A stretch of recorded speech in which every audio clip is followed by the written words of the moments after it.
Me voy a tomar un chupitaco el primero de la noche, no puede ser de otra forma, ser invitado, porque como digo se portan los de este garito, son muchas visitas, todos los viernes y viernes, sábados vengo.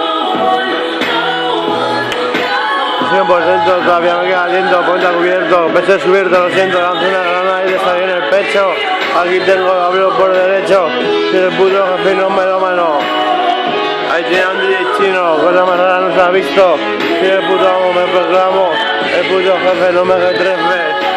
Eso es mi suerte, es decir, de crecer. ¿Qué pasa, bro, hermanico? Aquí recuerda a Santa, mi DJ, que se me ha sacado para adelante.